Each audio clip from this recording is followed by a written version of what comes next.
kung di po ako nagkakamali, was my 6 years when I was cited in contempt in the Senate. Kaya pag binilang ko po, halos 6 years na po akong pinahihirapan sa kulungan.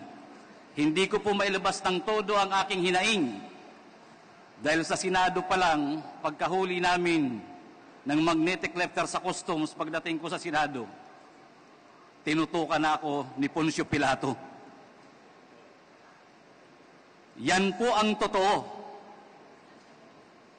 Nahuli po namin ang magnetic lifter with Shabu sa Manila Container Port together with PDEA. Then, kasama ko po si Colonel Pajardo, Director of the NCR PDEA. Kasama pa rin po namin si Colonel Asierto. Kami po ang nagbuo nito para mabuo ang malahat at maayos at mahuli ang illegal na droga dahil yun po sa utos din sa akin ng Director ng CIS where I belong. Ako nga po pala si Jimmy Guban, Intelligence Officer ng Bureau of Customs before. Then I was also designated as the Chief OIC of the CIS Port of Manila. Ako ngayon ay si PDL, Jimmy Guban, with prison number 8223 P5046. Masama po pala manghuli ng illegal na droga sa loob ng Bureau of Customs. Sumunod lang po ako sa utos ng pamunuan. Dahil noon po ay katatapos lang natanggalin ang pinuno ng Bureau of Customs. Pinalitan na galing sa PDEA na ang pangalan ay si Commissioner Isidro Lapiña. During that time, Your Honor, operatiba na po ako. Organic po akong operatiba ng Customs Intelligence and Investigation Service. That is 17 years. Marami pong inuutos sa akin, marami pong reports na nare-receive namin na still nandoon ang mga tao ng First Family at pati sila ay nag-i-impluensya. During their first few months, Your Honor, marami na pong nawawalang containers. Sa Port of Manila, sa Taguluan, MICP, missing. Even in our intelligence report, we received already about 7 to 10 containers loaded with shabu. Isa ho itong magnetic lifter na isiswing nila na hinabol namin, inayos ko because I was then chief. May aksix na ho ako sa E2M. Nakuha po namin positibo, nag-joint press release ang BOC Commissioner at DG ng PDEA sa loob ng Bureau of Customs. It was a good accomplishment. Your Honors, pagdating ho sa Blue Ribbon Committee, nagbago.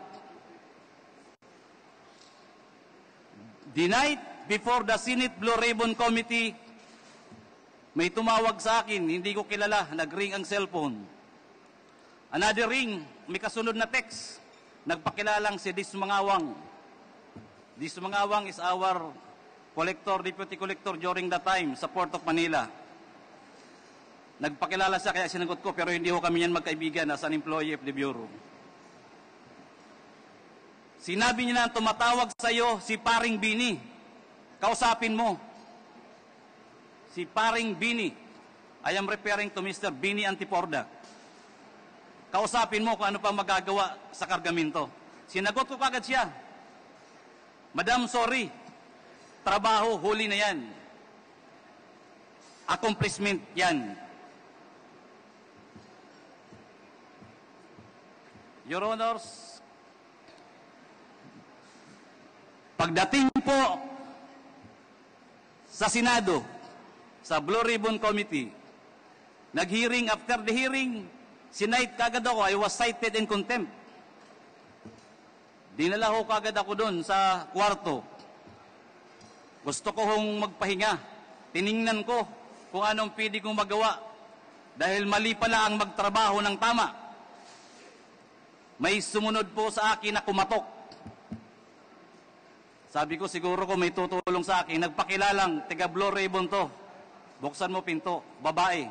Sana po makuha natin ang CCTV. Nakita ko po, staff ng Blue Ribbon. May sumunod po sa kanyang pumasok, diretso sa kwarto ko.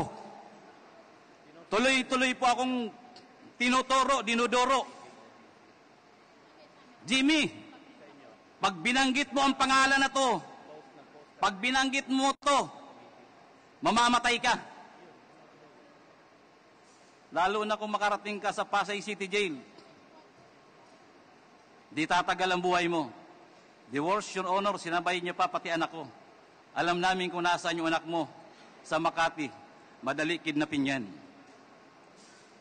Your Honors, alam niyo po ba kung sino yung mga tao na ayaw niyang ipabanggit?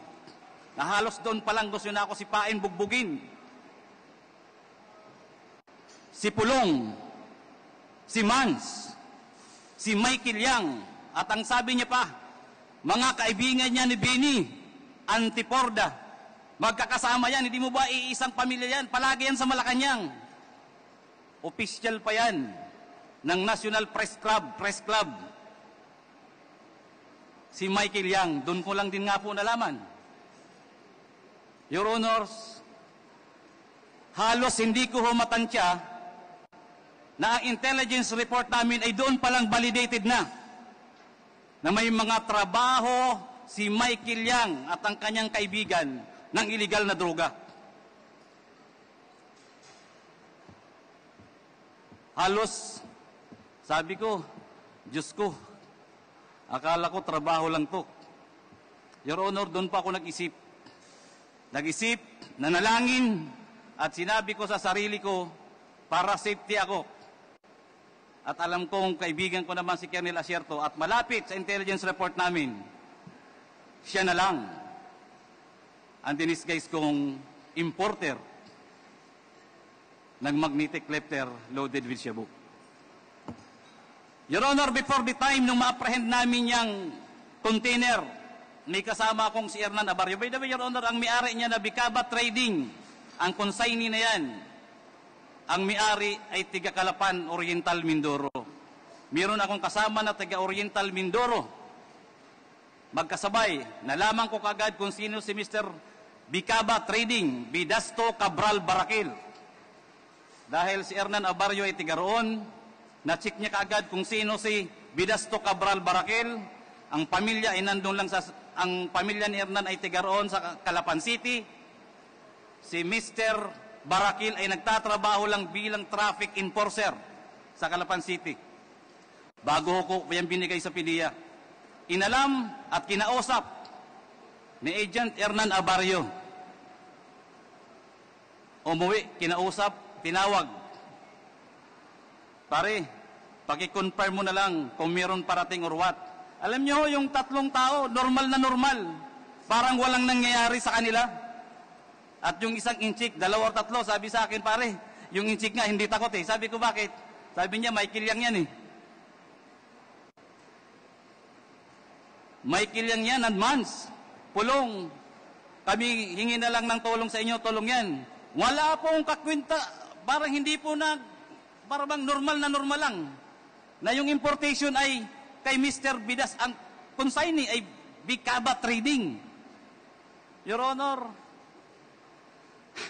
yun pong tatlong yun, nakuha po yun ng PDEA. Invited by the PDEA or arrested. It was only presented once sa Senate. Umamin sa Senate na kanya yung kargamento, gamit. Pinakiusapan siya ni Mr. Ponichin. I'm sorry, Your Honor, wala pa akong copy. Nagaling po talaga ako sa Bucor. Nandoon po yan, nababasa po yan natin, mababasa at mababasa natin yan. And I can bring that document here. Napakalinaw ng tanong ng chairman ng Magic Blue Ribbon Committee, ng Senate Blue Ribbon Committee. Your Honor, inamin, may ebidensya, yung tatlo lang muna. Bakit nila winala hanggang ngayon? 6 na time po ako nagsasuffer sa kulungan. Ang tokha nga, double barrel, kunti lang na droga, kulong kaagad, patay kaagad. Nasaan itong tatlo? Si Mr. Bidasto Cabral Barakil, Lagrimas Katipan, Emily Lukigan, ang alam ko yung inchik, pinakawalan din nila. Ano ang meron? At bakit po ako ang dinidikdik hanggang sa Bucor? Nakarating ako na nanghuli lang po ako ng illegal na droga. Wala akong nawala kahit katiting. Inorderan po ng judge na sunugin, sinunog, nandoon po ang testimonya ng mga PDEA. Kasama kong PDEA sa aking opisina sa Bureau of Customs. Kami po ang nanghuli. Ano po ang partikular na batas ang iba-violate ko? Conspiracy to import? Or yun ang grand conspiracy na linisin ang pangalan ng First Family at si Michael Yang para pagsalitain pa ako at papirmahin na ang kasama doon sa importation na isang politiko na kalaban nila na hindi ako pumayag. Dahil sabi ko walang alam yan. Hanggang ngayon po, malinaw. Basahin ko man po ang testimonya ko hanggang ngayon. Magaling pa siguro po ang punti kong memory card. Hindi ko po makakalimutan kung papaano ko sinakripisyohan yan. Ako ho, ikinulong. Buti na lang may Diyos. Pagdating po sa kulungan, may mga tumutulong sa akin. May mga lumalapit ho. Natistigo kung sino si Michael Yang, paano nasunog ang Bureau of Customs, paano pinatay ang empleyado ng mga taga-customs. Bakit ang daming releases during the time ng mga containers na nawawala hanggang ngayon hindi iniimbestigahan? Napakasakit po mga kalagalang-galang na kongresista at sa iba pong mga resource speaker dito. Andito po ako, I am seeking for truth and justice. Nothing less, nothing more. Thank you, Your Honor.